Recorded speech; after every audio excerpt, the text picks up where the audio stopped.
Last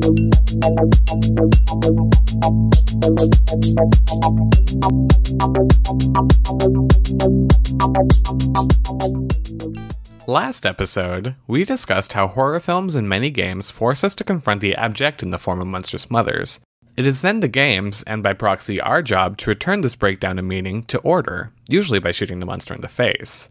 We applied Barbara Creed's reading of Alien to gaming in order to understand what these texts have to say about monstrous mothers, but this left us to wonder where we could find gaming's Ripleys. Do heroes ever show maternal traits?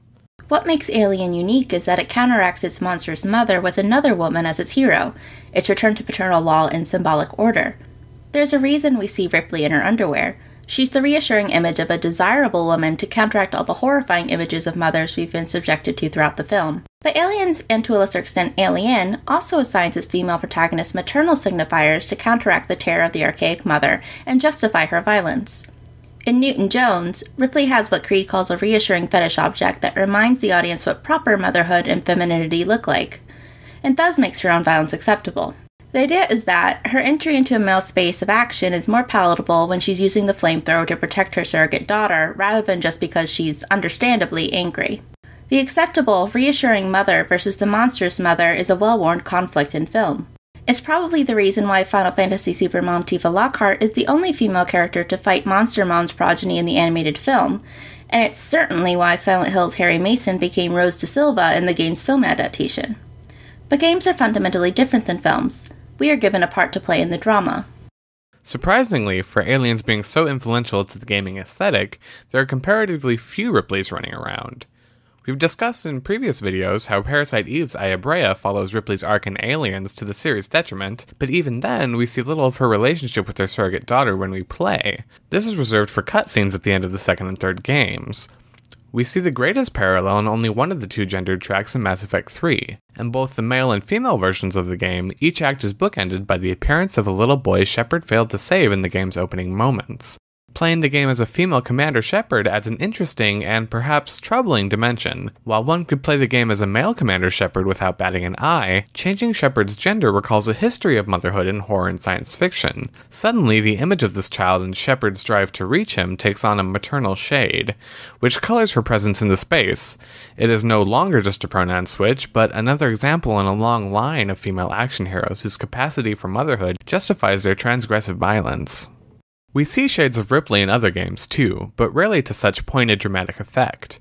Most notably in these games, the maternal protagonist is rarely, if ever, the biological parent of their charge, and, especially in the case of Beyond Good and Evil, the ultimate goal isn't to save a child, rather an affiliation with orphans serves to signify a heroic and compassionate protagonist early in the game. You know Jade's a good person not because she fights monsters, but because she fights monsters that threaten the orphanage she lives out of. And while this is an important facet of Jade's overall character, it is not what drives her, and you as the player, to action. Similarly, in Final Fantasy VI, Terra finds solace and purpose to fight on in a group of orphans, but we as players are not asked to identify with her new motherly role. Unlike playing as famous gaming dads like Joel or Harry, children are not our goal. The result leaves motherhood in a strange narrative limbo where it does not affect our actions. At best, this still makes for compelling narrative stakes. At worst, its motherhood is footnote. This is literally the case in the fighting game SoulCalibur, where Sophitia's biography makes notes of her status as a wife and mother, but this fact is hidden away in pages of text most players will never read, and has no bearing on the actions all players take. It is purely narrative, something to add color, and nothing more. At its least interesting, motherhood functions in games as an excuse to remove a character from the action, something we see in other Final Fantasy games. Rosa retires as a party member in Final Fantasy IV's sequel once she experiences pregnancy and childbirth, and Final Fantasy X-2 sees Lulu sidelined due to an impending birth, despite the fact that the game seems to use the exact same character model from 10. This again serves a purely narrative purpose. Where Ripley's motherhood was a call to action, these games treat it like a life sentence.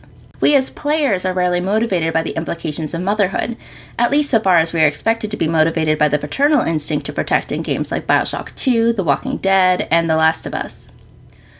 For the mothers of gaming, being a mother mostly adds color or is an excuse to bow out of the action. I wonder why this is. Will we ever see our Ripley blowing away monsters with a flamethrower with one hand and sheltering Newt with the other? I don't know. But here's some food for thought. After Bioshock Infinite's release last year, Courtney Stanton posted this brutal takedown of the practice of daddening games on her blog. Young straight white dude game devs are becoming old straight white dude game devs, and thus the pretty, big-titted girl is now your daughter love object, not your erection lust object. Whoops. Perhaps dad games aren't as grown up as we thought. Either way, it looks like gaming could use more nuanced and interesting representations of parenthood. Maybe then we'll get our Ripley. That's just the tip of the iceberg when it comes to mothers in gaming. Who are some motherly heroes or villains we didn't mention? Let us know in the comments, and make sure to subscribe to keep up to date with all of our latest videos. I told you, didn't I? Moms are tough. 12 seconds later.